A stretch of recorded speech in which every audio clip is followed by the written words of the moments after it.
Hello বন্ধুরা, সোনালির ছোট্ট রান্নাঘর। আজকে আপনাদের জন্য নিয়ে এলাম নতুন একটা রেসিপি।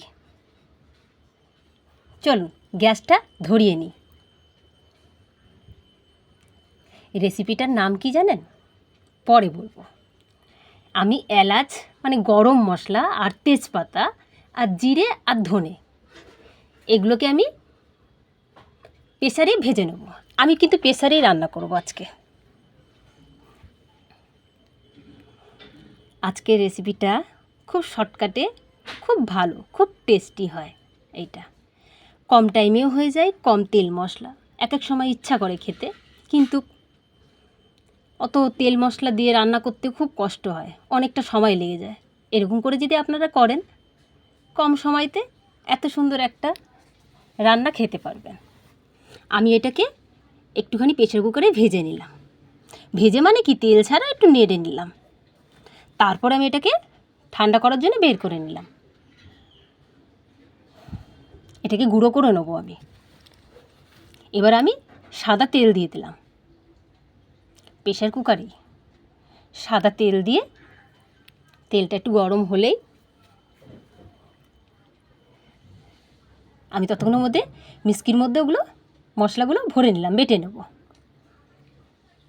আমি কিন্তু রান্না করতে করতে কিন্তু আমি সব কিছু জোগাড় করছি, কিন্তু আমি কিন্তু কোনো জিনিস জোগাড় করে রাখিনি। চালটাও ভিজিয়ে রেখে নিলাম। বেশিক্ষণ ভিজাতে হবে না, কম টাইম।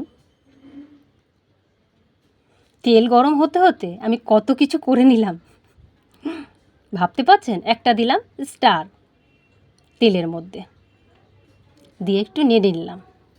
নাড়ার পরে আমি পেঁয়াজগুলো কেটে রেখেছিলাম, বেশি না, পেঁয়াজ বড় বড় 3খানা, একটু ভেজে নেবো লাল লাল করে। একটু লাল লাল করে ভাজা হয়ে গেলে আমি দিয়ে দেবো একটু আলুগুলোকে, আলু যে কেটে রেখেছি আলুগুলোকে দিয়ে এবার একটু নেড়ে নেবো। না, মাংসটা দিয়ে দেবো। মাংসটা দিয়ে দিলাম। মাংসটা মিডিয়াম সাইজ কাটা, বেশি বড় বড়ও না, বেশি ছোটও না। দিয়ে আমি সুন্দর করে একটু নেড়ে নেব। বলতে পারবেন এটার নাম কি? এটা বিরিয়ানিও না, বিরিয়ানি তো নয়।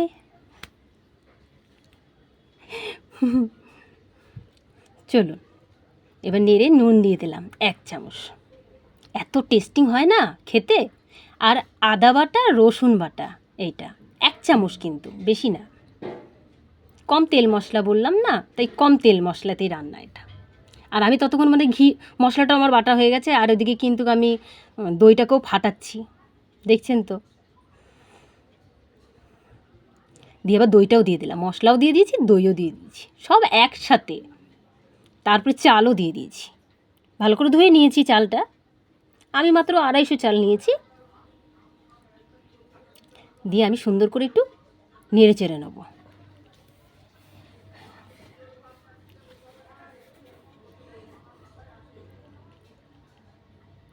নেড়ে চেড়ে নিয়ে সুন্দর করে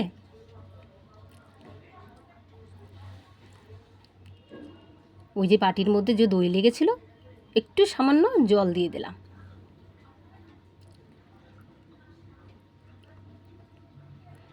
সামান্য একটু জল দিয়ে